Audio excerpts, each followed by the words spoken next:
그리스도인으로 이 땅을 살아간다는 것은요, 우리가 진리를 제대로 알아야 됩니다. 왜냐하면 주님이 진리이시기 때문입니다. 그 진리를 제대로 알 때 그 진리를 제대로 따라 살아가는 신앙인이 되어줄 수가 있습니다. 신학교 다닐 때 채플 시간이 일주일에 2번씩 꼬박꼬박 있었습니다. 이 채플 시간에는 보통 이제 교수님들이 돌아가면서 설교를 했습니다. 가끔은 이렇게 교단에 관계되시는 분들이 와서 이제 목사님들이 설교를 합니다. 근데 그 와서 설교하는 목사님 중에 잊혀지지 않는 그 목사님 한 분이 계십니다. 물론 제 기억 속에 좋은 기억으로 남아있는 목사님은 아닙니다. 그날 설교 내용이 무엇이었는지는 전혀 기억나지 않고요. 그분이 설교 중간에 예화로 드셨던 그 내용, 그것 때문에 제가 기억에 남는 겁니다. 이분이 이제 설교를 하시다가 하나님이 복을 주시면 이렇게 복을 받는다라고 하는 자신의 삶에 대한 이야기였어요. 자기는 하나님께 복을 받아서 지금 고급 승용차를 타고 다니고 있고 교회 예배당도 커다란 그런 예배당도 주셨다. 이렇게 이야기를 하셨습니다. 물론 하나님께서 복을 주시면 그 어떤 것이 불가능하겠습니까? 저도 충분히 그런 복을 받을 수 있다. 저도 충분히 동의합니다. 근데 왜 그 이야기가 기억에 남느냐? 그날 이 목사님의 이야기에 제가 받는 뉘앙스는 그거였어요. 목회 현장에서 자기처럼 복을 받지 않으면, 그렇게 목회에서 복을 받지 않는 목회자들은 실패한 목회자다 라고 이제 취급하는 듯한 이야기였습니다. 왜 근데 그게 기억이 남았느냐? 여러분, 보통 신학생 때는 그래도 순수하잖아요. 좀 더 열정이 있고. 왜냐하면 하나님의 나라와 하나님을 위해서 자신을 그래도 어떤 형태로든 드리겠다고 신학을 하는 거 아니겠습니까? 그러니까 순수한 마음으로 열정을 갖고 신학을 공부할 그때였기 때문에 아마 제 마음이 더 그 부분에 동의가 안 되어졌는지도 모릅니다. 그분이 어떤 의도에서 그렇게 말씀하셨던 저에게 비춰진 것은 주님께 충성하면 주님이 복을 주시는데 자기는 이런 복을 받았다라고 하면서, 그러니까 주님께 충성해라, 그래서 이 복을 받아라, 이렇게 말하는 것처럼 저에게는 들려졌기 때문입니다. 신학교를 졸업하고요, 목회를 하면서 멀찌감치해서 그분을 지켜보게 되었습니다. 왜 지켜보게 됐느냐? 같은 교단이니까요. 그리고 그분은 뭐 임원으로 이렇게 해서 교단에서 일을 하시니까 자연스럽게 알려질 수밖에 없잖아요. 그분이요, 중간에 뇌출혈로 쓰러지셨습니다. 목회 중간에. 조기 은퇴하셨어요. 그리고 또 어떤 사정이 있었는지 모르지만 교회가 지방의 작은 곳으로 이전을 했습니다. 자, 제가 생각했던 그분의 논리로만 본다면 이 목사님은 실패한 목회자인가요? 하나님께 불충했기 때문에 그런 상황이 벌어진 걸까요? 자, 그렇게 어떻게 환경으로 여건으로 보면 참 어렵죠. 어려운 상황이죠. 조기 은퇴도 했으니까. 그렇다면 주님의 복과는 거리가 먼 삶일까요? 우리는 그렇게 해석을 해야 될까요? 무슨 말이냐 그러면요, 예수를 믿는 사람들의 진짜 복이 뭐냐는 거예요. 이게 진리 안에서 제대로 정립이 되어 있지 않으니까 사람들이 예수를 믿고 살아가는 삶에서 받는 그 복을 왜곡해서 해석한단 말이에요. 교회 사이즈가 큰 목사님은 복받은 목사님이고, 교회 사이즈가 개척교회 수준에 계속 머물면 복을 못 받는 사람인가요? 근데 우리의 무의식 속에, 우리의 마음 속에는요, 알게 모르게 이 기준이 딱 잡혀져 있습니다. 그래서 교회 안에서 성도들도 어떤 성공을 했다든가, 소위 말해서요, 뭐가 잘 된다든가 이러면 그분은 하나님께 복 받는 사람, 신앙이 좋은 사람, 이렇게 무의식 속에서 우리는 인정하고, 자기 삶이 좀 어렵고 힘들면 숨고 마치 내가 신앙생활 잘 못한 사람처럼 여기는, 스스로도 그렇게 여기는 우리의 왜곡된 신앙의 모습이 있잖아요. 여러분, 올바른 신앙생활은 진리를 올바르게 알고 살아갈 때 올바른 신앙인이 돼요. 여러분, 세상 사람들이 성공하고 출세하려고 그러죠. 자, 세상 사람들만 먼저 우리가 놓고 보죠. 소위 말해서 성공하고 출세하려고 그래요. 왜 그렇죠? 왜 이렇게도 성공하고 출세하려고 그럽니까? 그 대통령 왜 나옵니까? 다 까발려가지고 그냥 지방까지도 그렇게, 그죠? 왜 그렇죠? 소위 말해서 성공하고 출세하면요, 그에 따른 힘이 생기거든요. 돈에 힘이 있습니까? 없습니까? 있죠. 권력은 힘이 있습니까? 있습니까? 있죠. 인기는 힘이 있습니까? 있습니까? 있지요. BTS 유행 가서 하는 거 보십시오. 그죠? 오징어 게임 보십니까, 요즘? 도대체 오징어 게임이 뭐냐, 우리 옛날에 금 그려놓고 그거 했던 거였는데, 이게 뭐 요즘 막 온 세계 일이고 막 난리라고 그래서 요즘은 아주 유튜브가 리뷰를 잘 해줘요. 20분 만에 무슨 내용인지 다 이렇게 알려줘서 저도 봤어요. 해설도 요즘 해줘요. 그래서 다 안 보더라도 이런 내용에 이렇게 사람들이 열광하는구나, 이제 이렇게 알 수는 있어요. 아무튼 중요한 건 힘이 있다는 거예요. 힘이. 돈은 돈의 힘이 있고 권력은 권력의 힘이 있어요. 또 그만큼 힘이 있다는 건 할 수 있는 게 많다는 겁니다. 그걸 가지면. 그렇죠? 그리고 뽐내면서 할 수 있어요. 편안하게 할 수 있습니다. 사람들은 또 그거 인정해 줍니다. 그러니까 사람들은 어떻게 해서든지 성공하고 출세하려고 하잖아요. 그래서 열심히 공부도 하고 열심히 피땀 흘리는 노력도 마다하지 않잖아요. 그런 세상 속에 우리 살아가고 있거든요. 그럼 우리는 어떨까요? 우리는 예수 믿는 사람들, 그런 세상 속에서 우리가 추구하고 우리가 달려가고 또 우리는 소위 말해서 하나님께 복 받았다고 생각하는 이 개념이 어디에 있냐는 거죠. 제가 가만히 지켜보면 우리도 별로 다른 것 같지는 않아요. 별로 다른 것 같지 않습니다. 아니, 어떻게 보면 우리가 더 욕심쟁이인 것 같아요. 예수 믿는 사람들은. 세상 사람들이 바라는 그런 성공과 출세에 우리는 플러스를 하거든요. 소위 말해서 하나님 찬스를 쓴단 말이에요, 우리는. 그렇죠? 하나님 찬스 쓰지 않아요.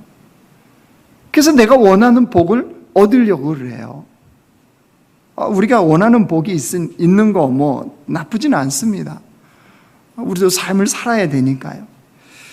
그런데 하나님이 말씀하시는 복의 개념을 자꾸 내가 생각하는 틀에 맞추려고 그럽니다. 여기서부터 신앙은 왜곡이 생겨요. 여기서부터 문제가 생긴단 말이에요. 바울도 한번 볼래요? 자기가 이제 고백을 하는데 예수님을 만나기 전에 자기의 자랑이 이거였대요. 한번 4절부터 한번 보실래요? 그러나 나도 육체를 신뢰할 만하며 만일 누구든지 다른 이가 육체를 신뢰할 것이 있는 줄로 생각하면 나는 더욱 그러하리니 나는 8일 만에 할례를 받고 이스라엘의 족속이요 베냐민 지파요 히브리 중에 히브리니요 율법으로는 바리새인이요 열심으로는 교회를 박해하고 율법의 의로는 흠이 없는 자라. 육체를 자랑해 보겠다, 이 무슨 뜻입니까? 자기는 사실 태어나면서부터 금수저로 태어났다는 거예요. 그래서 그 금수저로 태어난 배경에 스펙을 갖추기 위해서 정말 열심히 살았다는 거예요. 왜 그랬을까요? 바울은 그게 성공이라고 생각했기 때문입니다. 여러분, 사실 바울 삶을 보면요, 그 성공을 위해서 노력한 것이요 1등인 사람이에요. 1등인 사람. 그걸 위해서 대충 바울 절대 살지 않았어요. 배경이 좋다고 그냥, 아니요, 금수저라고 그냥 있지 않았어요. 바울은요 정말로 열심히 노력했던 사람이에요. 그 금수저에 플러스를 했는데 어마어마한 사람이 사실은 바울이었습니다. 그런데 그렇게 성공을 출세를 위해서 달려갔는데 결과물이 뭐였대요? 예수님을 핍박하고 예수를 믿는 사람 핍박하고 교회를 핍박하는 일이 돼버렸대요. 스데반을 돌로 쳐 죽이는데 증인으로 서죠. 누가요? 바울이. 자기도 거기에 동의한다는 거예요. 그러니까 결과가 이렇게 돼버린 거예요. 뭐가 잘못된 겁니까? 바울도 역시 마찬가지였다는 거예요. 예수 믿는 사람들이 대부분 복이라고 생각하는 개념이 부귀영화에 거기에 머물러 있어요. 부귀영화. 하나님을 잘 믿으면 부자 되는 거 좋지요? 하나님 잘 믿으면 결혼 잘하는 거 좋잖아요. 하나님 잘 믿으면 자녀들 잘 되는 거 좋지 않습니까? 그러니까 나이가 들면 이제 내 모든 걸 은퇴하고 나이가 들면 자자손손의 그 복을 위해서 우리 사실 기도하잖아요. 근데 기도하는 내용들 보면 대부분 이런 거 구하거든요. 잘못됐다는 거 아닙니다, 여러분. 이 땅에 우리가 살아가면 이 복 필요해요. 그렇죠? 그리고 아니, 하나님도 이 복 주세요. 안 주시는 분이 아닙니다. 분명히 주십니다. 그러면 뭐가 문제인가요? 뭐가 문제일까요? 이게 문제예요. 그것이 전부라고 생각하는 거예요. 전부라고 생각하는 거. 왜냐하면 하나님은 분명히 그게 덤이라고 그랬어요. 우리 먹고 사는 것들, 물질들, 뭐 권력들, 이런 성공들, 소위 말해서 이런 거 덤. 왜요? 솔로몬에게 덤으로 주시잖아요. 네가 구하지 않는 부귀 영화를 내가 내게 주리라. 보너스로 주신 거란 말이에요.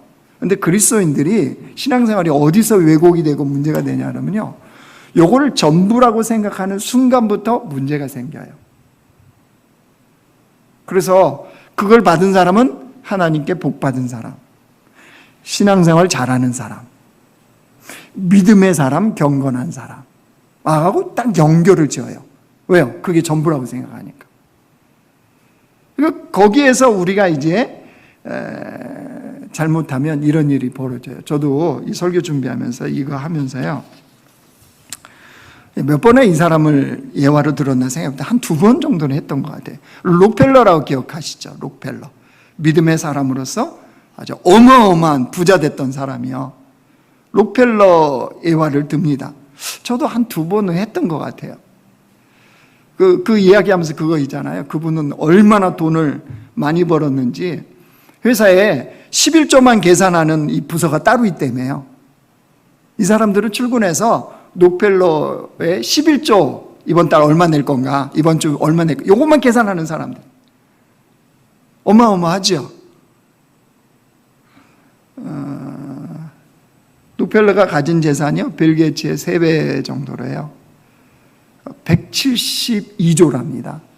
록펠러의 재산이. 그러니까 참 어마어마하죠. 그러니까 이 록펠러를 이제 저도 그렇게 이제 얘기하면서 드는 게 꼭 빠지지 않는 게 하나 있어요. 록펠러 어머니가 록펠러에게 전수했던 신앙의 십계명고 같은 거 유언처럼 남겼대요. 너는 꼭 이렇게 살아라. 10가지 그거를 이제 있는데 그런 얘기들을 해요. 이거 내용 중에 이런 게 있어요. 하나님을 친아버지 이상으로 섬겨라. 너의 오른쪽 주머니는 11조 주머니로 삼아라. 뭐 또 아침에는 꼭 하나님 말씀을 읽어라. 예배 시간에 항상 앞에 앉아라. 뭐 이런 것들이요. 굉장히 도전되잖아요. 그렇죠? 우리 그거 들으면 도전됩니다. 그래서 록펠러처럼 적용해서 부자 되고 싶은 마음도 있어요. 저는 없을까요? 소위 말해서 성공했다고 하는 목사님들이 쓴 책들도 저도 사서 봐요. 도대체 비결이 뭐지? 뭐가 있지? 이런 마음이 든단 말이에요. 자, 근데 우리 생각해봐요. 분명한 것은 우리는 그걸 듣고 도전받고 참 좋다. 저렇게 했으면 좋겠다. 이런 생각을 갖지만 현실은 우리가 록펠러 되던가요? 그 10가지 다 하면 우리도 록펠러처럼 172조 벌 수 있을까요? 벌 수도 있을 겁니다. 왜 없을 수는 없죠. 하나님이 하시면 뭐 불가능하겠습니까? 가능합니다.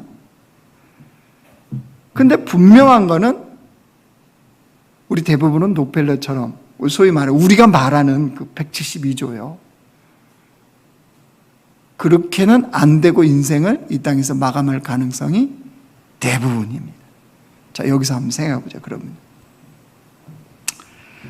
우리는 하나님의 복에서 제외된 인생일까요? 그러면 제외됐어요? 아니, 우리의 신앙은 문제가 많을까요? 록펠러는 신앙이 주님 보실 때에 온전해서 그에게 그렇게 복을 주셨고, 우리는 신앙이 문제가 많기 때문에 172억은 고사하고 그죠? 172만 원이 없어가지고 힘들게 하는 이런 인생을 사는 걸까요? 여러분, 사도 바울도 예수님 만나기 전에는 분명히 그렇게 생각했단 말이에요. 인생의 복이라는 게 부귀영화에 딱 초점을 맞췄어요. 그러니까 그렇게 열심히 살았어요. 근데 예수님을 딱 만났더니 아니라는 걸 알게 되어졌어요. 진리를 진짜 딱 대면하니까 그게 아니구나 라는 걸 알고 바울이 삶을 바꿔버려요. 방향을 바꿔요. 즉 뭐냐 그러면 그동안 그렇게도 자기가 부귀영화에 대한 이 복이라고 여겼던 것을 이젠 사도 바울이요 하찮은 것으로 취급하기 시작합니다. 여러분 7절 한번 보실래요? 그러나 무엇이든지 내게 유익하던 것을 내가 그리스도를 위하여 다 해로 여길 뿐더러, 그 유익 그랬죠. 그동안 유익으로 여겼던 것, 이익으로 여겼던 것을 이제는 해로 여긴다는 거예요. 손실로 여긴다는 거예요. 이게 무슨 말이냐면요, 인생에서 자기가 페이퍼에 뭘 쓴다 그러면 이익과 유익으로 잡았던 항목을 이렇게 해와 손실의 항목으로 바꿔버렸다는 거예요. 달라졌다는 거예요. 왜 그랬을까요, 바울은? 자기가 그렇게도 이익으로 유익으로 추구하고 나갔던 것, 그 추구해 보니까 진리를 올바로 보지 못하게 되더라는 거예요. 그리고 진리를 오히려 박해하고 탄압하는 삶이 되더라는 거예요. 근데 예수님을 만나보니까 이게 진짜 복이 뭔지를 알게 돼버린 거예요. 그래서 자기는 이제 이런 삶을 살기로 했다는 거예요. 8절 한번 보십시오. 자, 같이 읽어요. 시작. 또한 모든 것을 해로 여김은 내 주 그리스도 예수를 아는 지식이 가장 고상하기 때문이라. 내가 그를 위하여 모든 것을 잃어버리고 배설물로 여김은 그리스도를 얻고. 부귀영화, 이거를 손실 항목으로 이제 계산했거든요, 바울이. 근데 그 한 걸음 더 나갑니다. 배설물 항목에 넣어버렸어요. 부귀영화를 손실 항목에 넣더니 이제는 배설물 항목에 넣어버려요. 유진 피터스는 메시지 성경에서 이거를요 뭘로 번역해놨냐 그러면 하찮은 것 개똥 이렇게 번역해놨더라고요. 아니, 사람들이 그렇게 추구하고 그렇게 복으로 여기는 부귀영화를 하찮은 것 개똥이라고 해놨어요. 바울은 왜 그랬대요? 예수 그리스도를 아는 지식이 가장 고상하기 때문이다. 근데 이 고상하다는 이 단어 있잖아요. 요거요, 바울이 상업적인 개념에서 가져온 이 단어입니다. 그래서 그거를 온전히 해석해 보면 이런 뜻이에요. 예수님을 아는 지식이 워낙 고가이기 때문에, 고가요, 고가. 아주 고가이기 때문에 모든 손실을 갚고도 남는다. 이런 뜻이에요. 예수 그리스도를 아는 지식이 워낙 고가이기 때문에 모든 손실을 갚고도 남는다. 즉 주님 안에, 그리스도 안에 모든 것이 다 들어있다는 것을 알게 된 거죠. 그래서 바울이 뭐라고 그랬어요? 그리스도를 얻고 그 안에 발견된 인생을 산다. 이전에는 부귀영화를 얻고 부귀영화를 안에서 발견된 인생. 그러니까 세계 그 부자 순위 몇이냐? 뭐 요즘 그런 거 하더라고요. 우리나라 최고 부자는 세계에서 몇이냐? 뭐 이런 것도 가끔 발표하잖아요. 바울도 예전에는 그렇게 발견되기를 원했어요. 자기 인생이. 성공 순위 중에 내가 몇위? 그런 거예요. 지식 수준으로 나는 몇위? 이런 것에 자기가 초점을 맞췄는데 이제는 아니요. 그리스도 안에서 발견된 인생. 그리스도를 얻었기 때문에 그리스도 안에서 발견된 인생을 산다고 고백하는 거예요.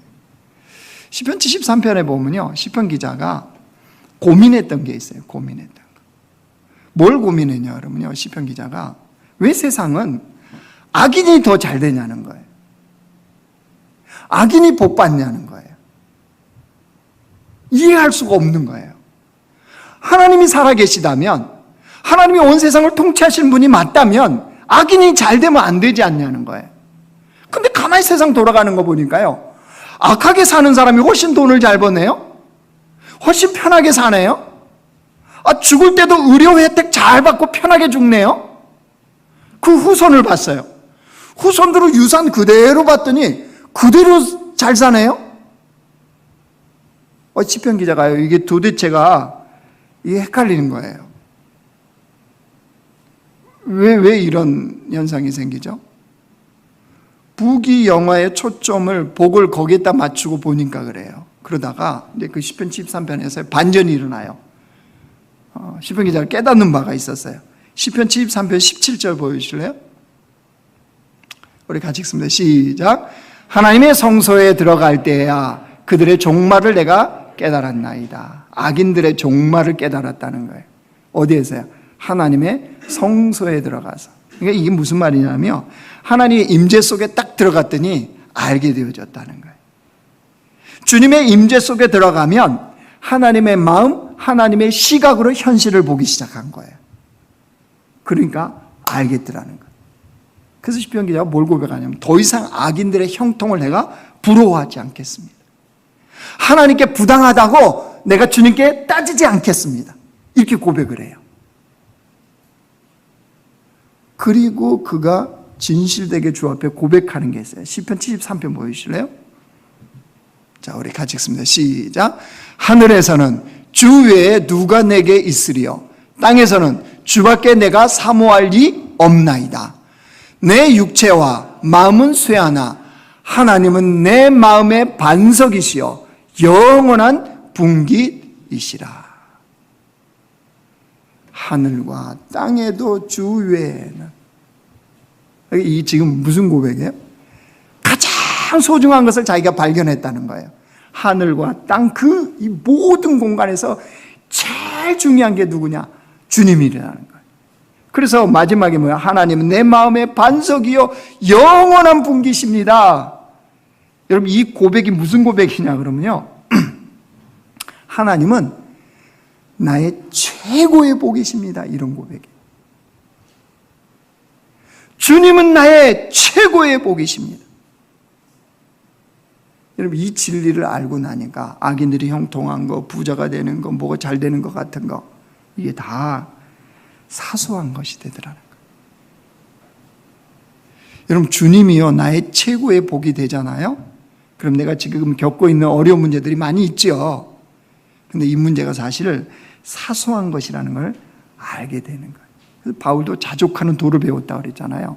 부하든 가난하든 어떤 형편에 처하든 나는 주님으로 인하여 만족합니다 그러잖아요. 바울 사실에 행복하다는 거죠. 그러니까 그러니까 무슨 말이냐면요, 그리스도를 얻었다, 이 말이 무슨 뜻이냐면요, 하나님을 믿는 자들에게 주시는 최고의 복은 하나님 자신입니다. 하나님은 하나님 자신을 우리에게 주셨어요. 여러분, 우리가 무엇을 얻었냐? 예수를 믿고 무엇을 받은 존재냐면요, 하나님 자신을 받았어요. 주님 그 말씀하시는, 너희들이 복되다는 거예요. 왜요? 하나님 자신을 우리에게 받았기 때문에. 그러니까 여러분, 나머지는 뭐가 돼요? 사소한 것이 돼요. 물론 여러분 이거 갖고 뭐 극단적인 여러분들이 신앙생활을 하지 않을 거라고 생각해요. 극단적으로 집에 가서, 여보, 우리가 하나님 믿었기 때문에 최고의 복을 받은 거야. 왜? 주님 자신을 받았잖아. 그러니까 여보, 나 때문에 당신은 복 받은 사람이야. 다른 사람들은 아파트 대출 받아가 사갖고 지금 이자가 올라가면 막 두렵고 떨고 막 가슴 조이잖아. 당신, 내가 집 하나도 없고 그래서 대출도 안 받고 아파트도 없으니까 복 받은 인생이에요. 우린 가슴 졸일 일 없잖아 라고 하는 엉뚱한 이야기는 안 하실 줄 압니다. 그지 아버지가 그지 아들한테 그랬다며요. 우리는 걱정할 돈이 하나도 없어서 얼마나 복 받은 거냐 그랬다며요. 여러분, 그런 극단적 개념의 이야기가 아니에요, 여러분. 그런 거 필요하죠. 우리에게 먹고 마시고 입고 사는 거 필요합니다.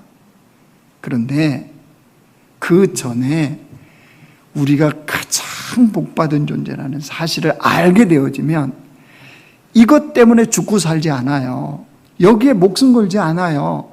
이것 때문에 하나님께 내가 복을 받았느니 못 받았느니 이렇게 울고불고 하지 않아요. 왜요? 주님 자신을 우리에게 주셨다니까요. 그리스도를 얻고 그 개념이에요. 그러니까 우리는 가장 그래서 다윗이 뭐라고 고백해요? 시편 23편 1절 보여주세요. 같이 읽습니다. 시작. 여호와는 나의 목자시니 내게 부족함이 없으리로다. 다윗의 형편은요, 사망의 음침한 골짜기예요. 원수가 자기의 목전에 있어요. 다윗은 뭐라고 고백하면, 여호와는 나의 목자시니 내게 부족함이 하나도 없습니다. 이 고백이에요. 환경과 현실이 다 부족함이 없어서가 아니고요, 그건 여전히 그래요. 그런데 주님이 내 목자시기 때문에 이건 사소한 문제라는 거예요. 그러니까 진리를 온전하게 보는 게 가능한 거예요. 그러니까 그 어려운 형편에서도 주님으로 인하여 기뻐하고 감사하는 것이 가능한 거예요. 그 상황에도 나는 행복한 사람이라고 고백하는 것이 가능한 거예요. 왜요? 주님 자신을 복 받은 존재들이니까요. 누가요? 예수 믿는 우리는. 말씀을 정리하겠습니다. 여러분, 우리가 예수님을 올바로 믿고요, 제대로 진짜 복이 무엇인지를 깨닫고 알고 사는 자들이 되길 원합니다. 그래야 거짓 종교 생활에서 우리가 벗어날 수 있어요. 하나님 제대로 섬기면 200억, 300억, 500억, 1조, 예, 주님 주십니다. 그런데 그것을 못 받은 사람들은 마치 복 받지 않은 인생처럼 취급하는 것은 굉장히 문제 있는 신앙생활입니다. 그러니까 우리 교회는 그동안 잘 안 했던 게 있습니다. 아니요, 거의 제 생각에 안 했던 것 같아요. 예수 잘 믿고 이렇게 복 받아서 이렇게 돈을 많이 벌었고 이렇게 사업이 잘 됐고 이런 간증 우리 시켰나요? 제 기억에 없어요, 거의. 그죠? 아니, 그거 복 아니라는 거 아니에요. 그것도 복이에요. 하나님 그런 복도 주세요.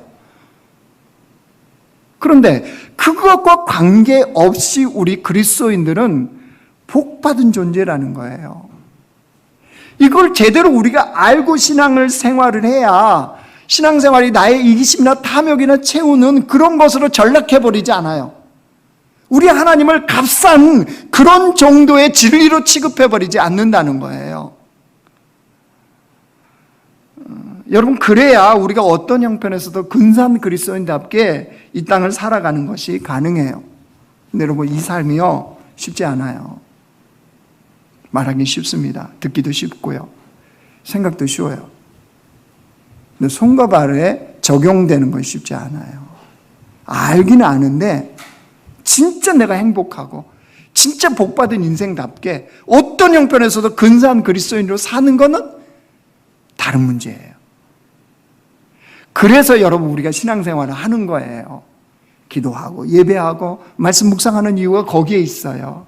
아, 내가 원래 그런 존재였는데 내가 까먹고 있었구나. 내가 이 환경과 여건이 어렵다고 내가 또 옛날로 돌아갔네. 옛 습관으로, 옛 사람으로. 이거를 깨닫는 거예요. 그리고 다시 돌이키는 거예요. 아, 내가 복 받았지. 그러니까 월요일날 여러분 직장이나 가정이나 어디 상황에 어려운 상황이 여전한 그 문제, 고민인 골칫거리 문제가 있는 곳에 갈 수 있어요. 그런데 내일은 우리가 기쁨으로 발걸음이 다르게 그 자리를 가는 거예요. 사람들이 문제 해결됐어요 그러는 거예요. 아니요, 그대로인데요. 근데 왜 그러세요? 우리는 우리가 아는 게 있어요. 그렇죠? 하나님을 받은 존재들이잖아요. 그 문제 풀어야 되죠. 당연히 해결해야 됩니다. 그런데 여기에 비하면 전부가 아니에요. 그거는 부분이에요. 사소한 것일 수도 있어요. 그죠? 그러니까 당당한 거죠. 점심때 커피 내가 쏘는 거죠. 우리 부서에서. 뭐 좋은 일 있냐고. 그 사람들 뭐라 그래요? 무슨 복권 맞았냐고 그러죠. 그래서 아니죠, 우리는. 아니라고. 근데 왜 커피 쏘냐고. 주님을 얻은 존재잖아요. 전부를 다 가졌잖아요. 그죠? 전부를 다 가졌으니까 그게 가능하잖아요. 여러분, 그래서 오늘 설교 제목이 그리스도를 얻고예요. 그리스도를 얻었어요. 얼마나 행복한 존재인지 아시겠죠? 얼마나 복받은 존재인지 알겠죠? 그런 존재답게 이제 우리 삶에 그걸 펼치는 거예요. 삶을 사는 거예요. 공부하고 또 직장에서 이렇게 목표를 두고 달려가고 이런 것들은 그렇기 때문에 펼치는 거예요. 이걸 해서 얻는 게 아니고 나는 원래 그런 존재이기 때문에 그 삶을 열심을 향해 달려가는 거예요. 그러니까 바울이 그렇다고 이제 예수 만나고 나서 대충 사나요? 아니죠. 여전히 열심히 살잖아요. 여전히 그 삶을 살아가요. 그런데 다르죠. 이제 열매가 달라요. 열매가. 생명이 살아나요. 주님이 쓰세요. 주님이 그와 동행하세요. 그를 통해서 사람들의 영혼이 살아나는 역사가 일어나잖아요. 그러니까 똑같은 열심인데 전혀 다르죠. 마찬가지 우리도. 우리가 얼마나 복받은 존재인지 아시겠죠? 예수 믿는다는 거. 그냥 죽어서 천국 가는 정도가 아니에요, 여러분. 하나님을 받았다니까요, 하나님을. 그러니까 우리가 근사한 발걸음 하기를 원합니다. 근사한 그리스도인으로 살기를 원합니다. 어떤 형편에서도 이 진리를 제대로 알고 우리가 살아가는 복된 교회가 되기를 주의 이름으로 축원합니다.